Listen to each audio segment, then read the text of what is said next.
Christ in me. Mystery of the gospel is Christ in me, Christ in me.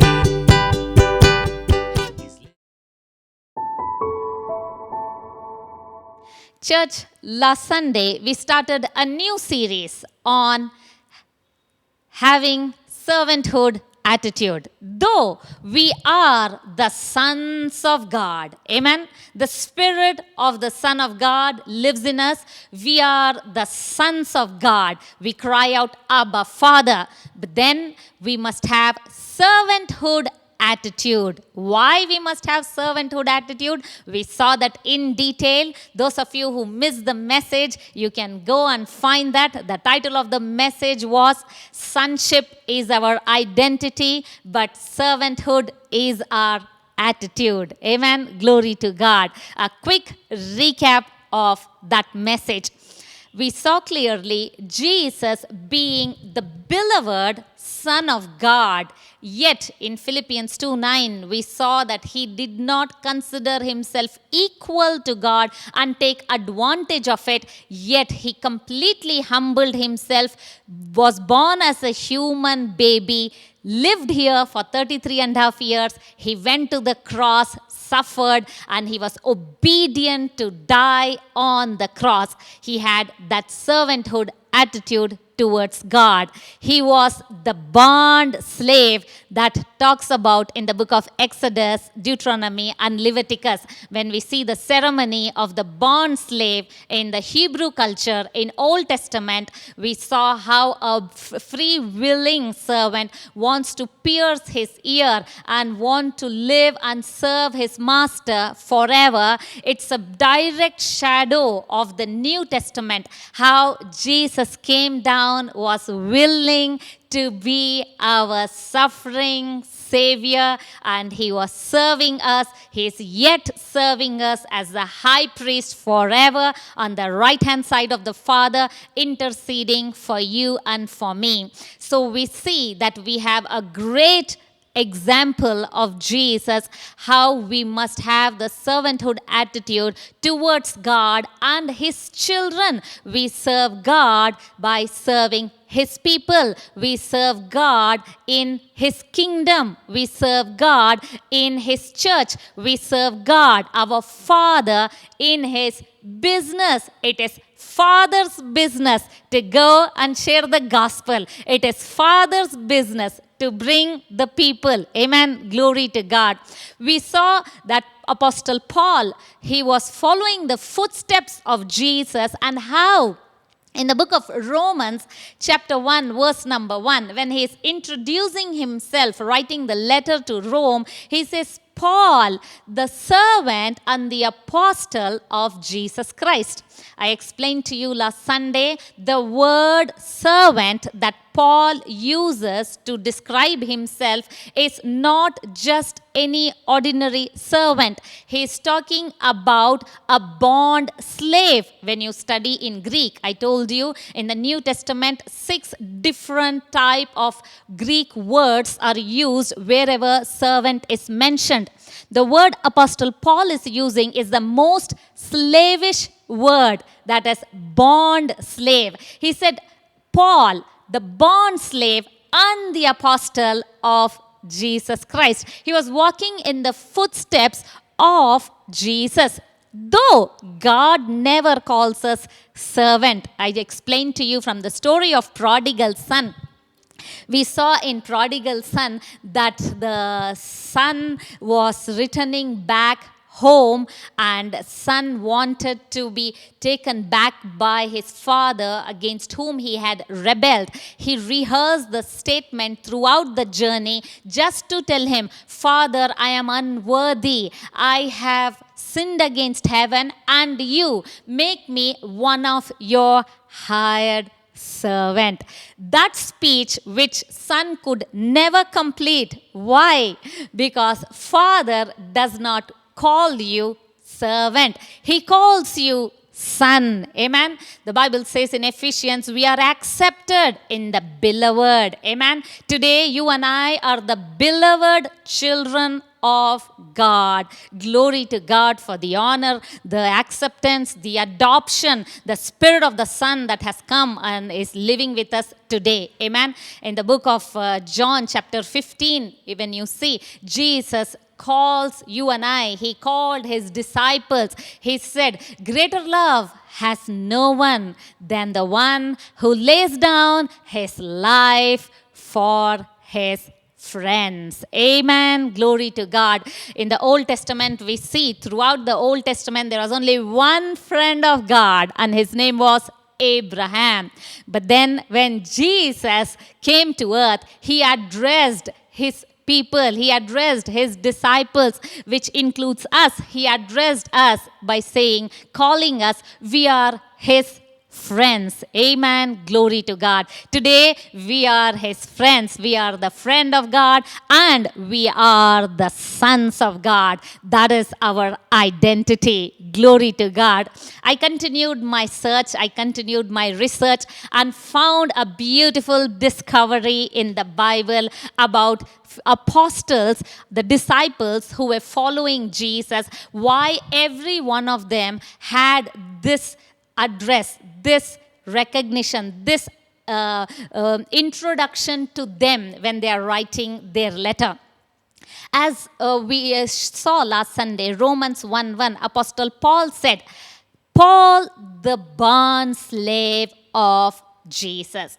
Then I went to the book of Philippians as I was seeing every book of the New Testament written by Paul. The first introduction, as I went in and saw there, I found in the book of Philippians, chapter 1, verse number 1, when Paul is introducing himself and his co-worker, his spiritual son, Timothy, he is saying, Paul and Timotheus, the servants of Jesus Christ.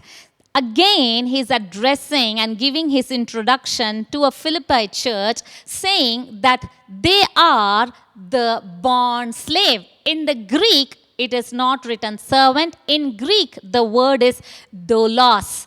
Doulos means a bond slave, most slavish term to describe. He said, Paul and Timothy, the bond slave of Jesus Christ. So I continued to see the other portions of the New Testament, the introduction of the other apostles. When I went and saw the book of James, chapter 1, verse number 1, when James is giving his introduction, the first verse begins with, James, the servant of Jesus Christ. The servant here, again, in the Greek is doulos. He is addressing, introducing himself as the bond slave. So we saw Paul, Timotheus, and James. Next, I wanted to see what Peter is addressing himself, what is his introduction.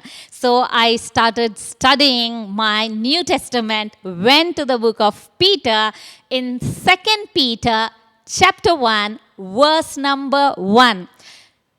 The verse begins like this. Simon Peter, the servant and the apostle of Jesus Christ. Amen. That word servant that Peter is referring to is again doulos, which means a bond slave. I got excited and the journey became very interesting. So now I wanted to go and see what Jude is referring himself to. So the book of Jude, chapter 1, verse number 1. Jude says, Jude, the servant of Jesus Christ. So Jude is introducing himself by saying, the doulos, I am a bond slave. That means free willingly serving the master, the bond slave of Jesus Christ. Wow, that was so amazing to study that the description of every apostle. So I was more curious and wanted to know, what did Apostle John address himself? Our favorite apostle, Apostle John, who always calls himself the disciple whom Jesus loved. So I went to the book of John. All of you know that verse by heart. John chapter 1, verse number 1. The first verse, it begins with introduction to Jesus. There's nothing about himself. It was like, in the beginning was the Word was with God, the Word was God. So I went to the 3 epistles of John, the letters of John. 1 John chapter 1 verse 1, 2 John chapter 1 verse 1, 3 John chapter 1 verse 1. And I saw that he was introducing himself as the elder of the ministry, meaning the minister of God. That's what he was addressing. So I was wondering, is it that John did not address himself as the bond slave of Jesus? I was wondering, how can it be? Let me go to the last book which is written by Apostle John. That is the book of Revelation. The book of Revelation, chapter 1, verse number 1 starts off like this. The revelation of Jesus Christ, which was shown unto his servants. So finally, he came to the point, servants. And the verse ends by saying, unto me, it was given by angel, to me, the servant of Jesus Christ. Revelation 1:1, John is addressing, giving his introduction by calling himself doulos. Amen. He is calling himself the bond slave of Jesus Christ. Wow, how amazing. This discovery has helped me a lot to understand that every apostle had the same understanding, the same attitude of servant leadership, servanthood. Amen. Glory to God. They were calling themselves doulos, the bond slave of Jesus. But my dear friend, in the Gospels, I did my research in the Gospels and I found Jesus never addressed them or called them to be their doulos, to be their bond servant. When you study the book of Matthew, when you study the book of Mark, Luke, John, in the book of John, chapter 12, verse number 26, where Jesus speaks, when Jesus is talking to his disciples, he tells them, the one who serves me, the Father will honor him. You are my servant if you follow me. The portion where Jesus is addressing his disciples as servant. I will read that for you in a little while, but I want you to get the difference. So here, the servant, what Jesus is calling, is not same as doulos, what Paul, Peter, James, Jude, John is calling themselves. Jesus is calling them as diakonos. In Greek, when you study, it's diakonos. The meaning of that is, you are my minister. You are my people in my service. You are my servant means the one who's working in the king's office. Jesus is our king. We are working in king's office. Whatever ministry you're doing, whatever volunteering, you are in ushering, you are media team, you are in worship team, you are in teaching, you are in kids church, whatever calling, whatever ministry, prophecy, whatever gift that God has given you, whatever you're doing, that work, that service that you do to Jesus is like the minister of God, like a deacon, like an elder. It is addressing you as elder, deacon, minister, the one who serves the king in king's office, like how we honor the government officials because they work for the king, they work for the government of a country. So the government is on his shoulders. So we are in his kingdom. So we are working for King of Kings. That is our King, Lord Jesus. So when we are working for Jesus, Jesus is addressing us as in his office, addressing us as his minister, addressing us as a deacon, addressing as the one who's called to do a designated job to fulfill the call of God that has upon your life, that he has for you and the whole body of Christ, that is church. Amen. So Jesus is addressing you as servants, meaning diakonos. Let me read that for you. You can see John chapter 12, verse 26. If anyone serves me, let him follow me, and where I am, there my servant will be also. If anyone serves me, him my Father will honor. Amen. When you see here, the service that Jesus is talking about is not just a bond slave. He's talking about diakonos, the service in his office, the minister of God. How beautiful, isn't it? Jesus is not asking you to be his bond slave. He went before you like the Old Testament slave. He voluntarily came to earth and became your bond slave. He is willingly serving you forever on the right hand side of the Father. Today, he's calling you and asking you to be his diakonos, to be his minister. Oh, to be his minister is such an honor, isn't it? You're working for a government office, it's such an honor. You're working for the king, it is such an honor. Amen. It's such an honor to be in his service, to do his will, to go and execute his plans for your life and through your life to the body of church. Amen. Glory to God.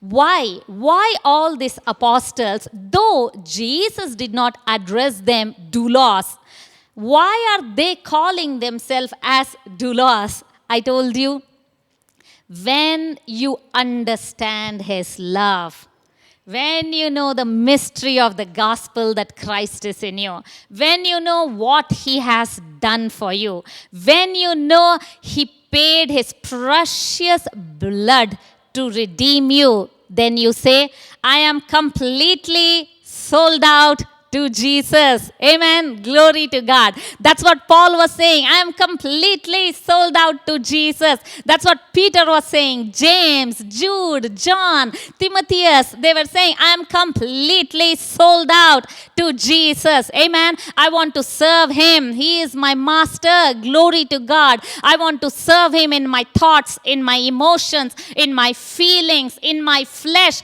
I want to serve him because he is my King. Amen. Glory to God. Serve him in your thoughts, casting down every imagination, every high thing that exalts against the knowledge of God. Bring it to obedience to Christ. It says in 2 Corinthians 10:5. Bring every thought, every negative feeling, every emotion, bring it down to Christ. When you're doing that, you're serving him. You're serving him. You're saying, my thoughts are not my own. I am no longer my own. I am completely sold out. I am a bond slave to Jesus. I am willing. It's a choice that you make. I am willing to be his bond slave. So I cast down my thoughts. I cast down my feelings. I cast down my negative thinking. I cast down everything that is in contrary to this word. Amen. Glory to God. So you are, like it says in Romans 12:1, make yourself a living sacrifice. Romans 12:2, make it a living sacrifice. Living sacrifice. How? You offer your body. You offer your body as a living sacrifice. To offer your body, you have to go against your desires. You have to go against your flesh. You have to go against the weakness of your flesh and say, I am willing to be bond servant. I bring my body, my actions in line to the word of God. Amen. Glory to God. Church, when you'll do that, when you know how much God loves you. I want to give you a beautiful story from the Old Testament to elaborate this and for you to understand when you will serve someone. In the Old Testament, when you study the book of Genesis, the grandson of Abraham, Jacob. You know, Jacob means cheat. All his life he kept cheating. He cheated when he was born. He cheated his elder brother Esau. He cheated his father Isaac. He ran away from his mother because of her instructions. He kept cheating. But finally, he came to meet his cousin Laban. When he met his cousin, he fell in love with Laban's daughter Rachel. The Bible says Rachel was beautiful and Jacob was in love with Rachel. So he went to Laban and he asked, "Can I marry Rachel?" So Laban said, "Yes, why not? But then you must serve me for 7 years if you want to marry Rachel." The Bible says Jacob was so excited, he was so happy, willingly, voluntarily, he served 7 years because those 7 years seemed like few days. The Bible says it seemed like few days to Jacob because he was in love with Rachel. I will read that portion for you. Genesis 29, verse 18 to 20. Jacob loved Rachel, and he said, "I will serve you 7 years for your younger daughter Rachel." Laban said, "It is better that I give her to you than that I should give her to any other man. Stay with me." So Jacob served 7 years for Rachel, and they seemed to him but a few days because of the love he had for her. Amen. Glory to God. See, the Bible says it seemed like just a few days because Jacob loved her. Wow, what a beautiful love language, isn't it? Serving. When you serve someone, it's a beautiful love language. Jacob felt those 7 years as just few days, and the reason is because he loved her. After that, what happened? The great feast was arranged by Laban. Laban said, "Fine, you can get married to my daughter now." And Laban cheats Jacob by getting him married in the late evening. So no one is able to find the bride. Probably they had covered her face. So Jacob gets cheated and marries the elder daughter, Leah. And in the morning, he finds out that Laban cheated him. So now Jacob goes and says, "What have you done? I served you for Rachel, but then you have given me Leah." So Laban says, "It is our Eastern culture to get the older daughter married before the younger one. So now if you want to marry the younger one, you can get her married provided you're willing to serve another 7 years." And you know what? Jacob agreed to serve another 7 years. So totally he served 14 years to get married to Rachel. What a beautiful picture. Jacob loves Rachel. Church, we know you love someone when you are serving them, isn't it?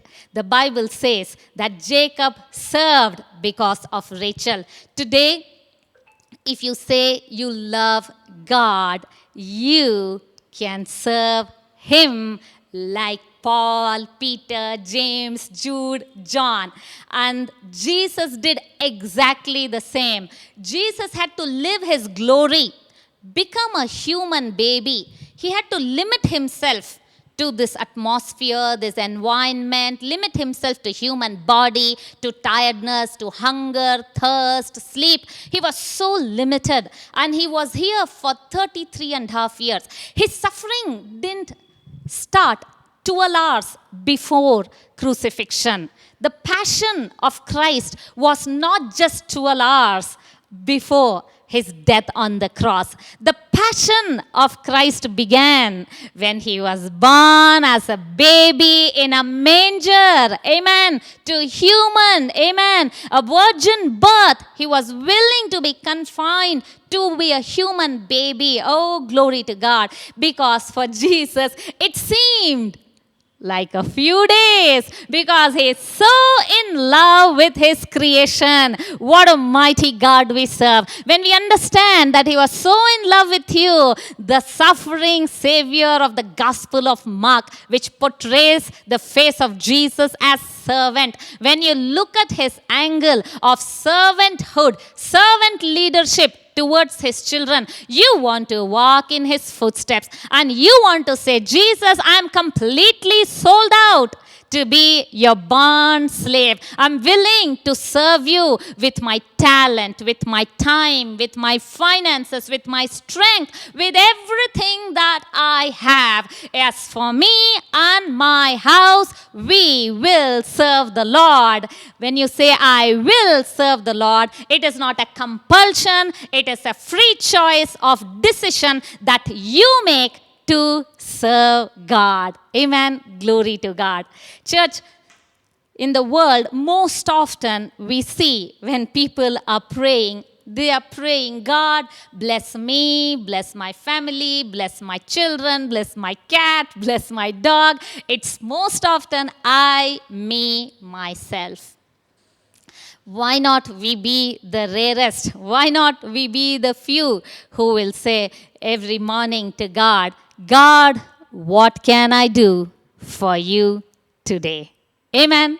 The servanthood attitude. Though we are the sons of God, go to him, talk to him. He is already with you, in you, 24/7, and say, God, what can I do for you today? Amen. That's such a powerful prayer. When you are asking, what can I do? That means your focus is on his kingdom. That's what Jesus said. Pray that thy kingdom come, thy will be done. So if thy kingdom has to come, Jesus has to move through you because you are the body of Christ, you are the mouth of Christ, you are the hand of Christ, you are the feet of Christ. So thy kingdom come. So you tell him, what can I do for you? A servanthood attitude. When you go to a good restaurant, you see how the waiter is ready, waiting with his stall to serve you, waiting to come near you, to be available at your command, to answer, to provide, to help.